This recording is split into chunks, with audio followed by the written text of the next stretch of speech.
안녕하십니까. 한국기독교 이단상담연구소 박형택 목사입니다. 늘 부족하지만 한국기독교 이단상담연구소 유튜브를 애청해 주시는 모든 분들께 감사를 드립니다. 드디어 오늘은 요한계시록 마지막 장인 22장을 요약해서 알려드리게 되었습니다. 요한계시록에 대한 유튜브 방송이 넘쳐나고 있고 이단들까지 합세해서 요한계시록 방송을 하고 있기 때문에 구독자들께서 참으로 분별하기가 쉽지 않았을 것입니다. 저는 오직 본문을 중심으로 정통 장로교회 목사로서 이단 상담을 하면서 수많은 외국 서적과 한국의 서적들을 참고하여 그리고 제가 깨달은 것을 정리한 것들이기에 유튜브를 시청했던 분들은 어느 정도 머릿속에 뭔가 정리가 되었으리라고 확신을 합니다. 오늘은 22장을 정리해 봅니다. 22장은 세 부분으로 나눌 수 있습니다. 첫째는 1절에서 5절인데요. 사도 요한이 천사를 통해서 본 에덴의 회복과 같은 생명수의 강이 흐르는 새하늘 새 땅에 관한 내용이고요. 둘째는 7절, 12절에서 16절인데요. 주님께서 속히 오신다는 약속과 주님의 신자들을 향한 보상과 쫓겨난 자들의 정체를 말씀하는 내용입니다. 그리고 세 번째는 6절, 8절에서 11절, 17절에서 21절로서 사도 요한의 실수한 경험과 천사의 사도 요한에게 준 지침, 그리고 사도 요한의 성도들을 향한 마지막 증언을 기록합니다. 첫 번째 말씀입니다. 천사가 사도 요한에게 보여준 것은 수정같이 맑은 생명수의 강이 흐르는 것을 보는데요. 먼저는 하나님과 어린 양의 보좌로부터 생명수가 흘러나와서 그것의 길 가운데로 흐르고 강 좌우에는 생명나무가 있고 달마다 12가지 열매를 맺으며 셋째는 그 나무 잎사귀들은 만국을 치료하기 위하여 있다고 합니다. 넷째는 다시 저주가 없으며 다섯째는 하나님과 어린 양의 보좌가 그 가운데 있어 그의 종들이 그를 섬기며 그의 얼굴을 볼 것이요. 여섯째는 그의 이름도 저희 이마에 있으리라.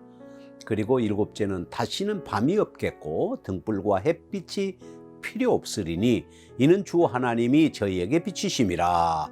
여덟째는 저희가 세세토록 왕노릇하리로다. 이렇게 기록하고 있습니다. 이러한 내용은 에덴의 회복으로서 새하늘 새 땅의 모습을 보여준다 하겠습니다. 첫째, 더 이상 죽음이 없는 곳으로서 하나님과 어린 양의 보좌로부터 생명수가 흐른다는 것은 생명의 원천이 바로 하나님과 어린 양이시며 새하늘 새 땅은 영생하는 모습을 보여주고 있다 하겠습니다. 요한복음 7장 38절에서 39절의 말씀이 생각납니다. 누구든지 목마르거든 내게로 와서 마셔라. 나를 믿는 자는 성경의 이름과 같이 그 배에서 생수의 강이 흘러나리라 하시니 이는 그를 믿는 자의 받을 성령을 가리켜 말씀하는 것이라 하였습니다. 창세기 2장 10절을 보면 생명수의 강이 먼저 에덴에서 발원하여 에덴을 적시며 내 근원이 되었다고 기록하고요. 에스겔의 환상에서는 생명의 강이 성전에서 발원하고 또 본문에서는 생명수의 강이 하나님과 어린 양의 보좌로부터 흘러나온다고 하는데 바로 승리한 교회 새 예루살렘 성이 있는 새하늘과 새 땅은 에덴의 회복임을 그려주고 있습니다. 둘째는 더 이상 빛이 필요 없습니다. 왜냐하면 하나님과 어린 양이 바로 빛이시기 때문이지요. 셋째는 하나님의 종들이 다 이마에 이름들이 기록되어 있다는 것은 하나님의 인을 치신 구속받은 백성들이 하나님을 섬기면서 직접 하나님의 얼굴을 볼 수 있는 거룩한 자들이 된다는 것입니다. 고린도전서 13장 12절에 보면 우리가 이제는 거울로 보는 것 같이 희미하나 그때에는 얼굴과 얼굴을 대하여 볼 것이요 이제는 부분적으로 아나 그때에는 주께서 날 아신 것 같이 내가 온전히 알리라고 말씀하셨는데 이 말씀의 성취임을 알 수 있습니다. 넷째는 구속받은 백성들은 왕 같은 제사장으로서 영광을 얻게 될 것을 분명하게 말씀합니다. 정말 놀랍고 황홀한 모습임을 볼 수 있습니다.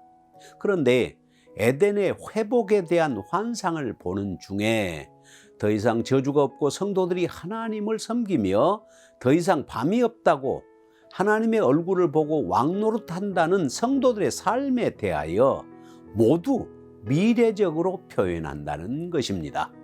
바로 이것은 현재 성도들이 고난을 받고 핍박을 받으면서 슬픔과 고통 속에 있다는 것을 말하는 것이고, 미래의 새하늘 새 땅 성도들을 바라보아야 할 성취될 일임을 보여주고 있다 하겠습니다. 두 번째 말씀인데요. 주님께서 속히 다시 오셔서 성도들에게 보상을 약속하시고 이 보상에서 제외되는 사람들, 즉 하나님을 대적하고 성도들을 핍박하는 자들의 정체를 보여줍니다. 주님께서 요한계시록 1장부터 내가 속히 오리라, I am coming soon 이라는 말씀을 하셨는데 22장 마지막 장에서는 여러 번 말씀하십니다. 7절, 12절, 20절. 이 말씀은 미래적이면서도 현재 계속 오고 계심을 나타내는 표현이라 할 수 있습니다. 주님께서 믿음에서 승리한 이기는 자들 곧 성도들에게 그가 행한 대로 보상하신다고 합니다. I will give to everyone according to what he has done. 행한 대로 갚으신다는 하나님의 보상법이요, 보복법입니다. 하나님의 백성들에게는 보상이요, 하나님을 대적하는 자들에게는 보복이 되는 것이지요. 주님은 복 있는 자들에 대해서 말씀하시는데, 첫째는 사도 요한을 통해서 말씀하신 예언의 말씀을 지키는 자들이 복이 있다고 하시고요, 7절입니다. 둘째는 자기의 두루마기를 빠는 자들이 복이 있다고 말씀합니다. 이는 주님이 사도 요한을 통해서 말씀하신 말씀을 굳게 마음속에 간직하고 끝까지 믿음을 지키며 자신을 더럽히지 않고 고난을 이겨내고 있는 자들이 바로 복되다고 하는 것이고, 생명나무의 과실을 먹으며 새하늘 새 땅에 있는 자들임을 선언하고 있는 것입니다. 주님께서는 주의 천사들을 보내서 증거의 말씀을 주신 것은 바로 그 교회들을 위해서라고 분명하게 말씀하십니다. 주님은 자신을 다윗의 뿌리요 자손이며 광명한 새벽별이라고 말씀하시고요, 또한 자신을 알파와 오메가요 처음과 나중이요 시작과 끝이라고 말씀하심으로써 자신이 진정 구원자요 역사의 시작과 끝으로서 심판과 구원을 베푸시는 분임을 설명하고 있습니다. 특히 주님은 새하늘 새 땅에 참여하지 못하는 자들을 언급하시는데요, 개들, 술객들, 행음하는 자들, 살인자들, 우상 숭배하는 자들, 거짓말을 지어내고 좋아하는 자들을 말씀하십니다. 바로 이들이 누구겠습니까? 하나님을 대적하며 하나님의 백성들을 괴롭히고 핍박하던 자들이 아니겠습니까? 속히 오신다는 주님의 말씀에 대해서 성령과 신부가 어서 오십시오 하고 듣는 자들도 어서 오십시오 응답을 하도록 하십니다. 여기서 신부는 교회입니다. 누구든지 목마른 자는, 즉 주님을 기다리며 바라는 자들에게는 생명의 물을, 생명수를 마실 수 있도록 하신다고 선언하고 있습니다. 세 번째 말씀입니다. 먼저는 사도 요한의 실수에 대한 경험입니다. 사도 요한은 자기에게 나타나 환상을 보여주고 말씀을 전해준 천사의 발 앞에 엎드려 경배를 하려고 했습니다. 어떤 뜻에서 한 행동인지 우리가 알지 못하지만 천사를 그리스도로 착각했을 수도 있습니다. 그러나 천사는 자신에 대하여 나도 너와 같은, 너의 형제들과 같은, 선지자들과 같은 이 책의 말씀을 지키는 하나님의 종된 자이니 나에게 무릎을 꿇지 말고 오직 하나님만 경배하라고 분명하게 선언하고 있습니다. 그리고 천사는 사도 요한에게 권면을 하고 있습니다. 이 연의 말씀을 임봉하지 말라. 왜냐하면 때가 가까웠기 때문이라고 합니다. 이제는 악을 행하는 자들에게는 그냥 악을 행하게 하고, 의를 행하는 자들은 그냥 의를 행하고 그대로 거룩하게 하라고 합니다.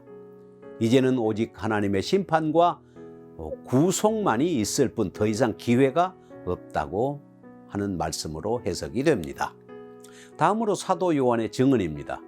사도 요한은 이 요한계시록의 예언의 말씀을 더하거나 빼지 못하도록 경고하고 있습니다. 만일 더하거나 빼면 이 책에 묘사된 대로 하나님께서 생명나무와 거룩한 성에 참여하지 못하도록 제하여 버린다고 선언합니다. 그만큼 이 예언의 말씀이 진실하고 믿을 만한 것임을 선포하고 있는 것이라 할 수 있습니다. 많은 이단들은 이미 재림 예수가 와 있다고, 사람들이 몰라보고 있다고 떠들고 있습니다. 초림 예수도 세상에 왔지만 많은 사람들이 몰라본 것처럼 재림 예수도 이미 와 있지만 사람들이 몰라본다는 것입니다. 참으로 웃기는 일이 아닐 수 없습니다. 다시 오실 주님은 아무도 모르게 오시는 것이 아니라 영광 중에 누구나 볼 수 있도록 가시적으로 오시기 때문에 계시록 1장 7절의 말씀처럼 주님이 오실 때는 각인의 눈이 그를 보겠고 그를 찌른 자도 볼 것이며 땅에 있는 모든 족속들이 애곡할 것이라고 하였습니다. 주님의 재림을 기다리는 오늘을 사는 우리가 어떻게 살아야 할까를 생각합시다. 주님의 나타나심을 간절한 마음으로 기다리며 믿음을 지키고 우리가 이 세상에서 올바른 행실을 통해서 하나님의 영광을 드러내면서 살아야 하지 않겠습니까? 감사합니다. 오늘은 여기서 마치겠습니다. 안녕히 계십시오.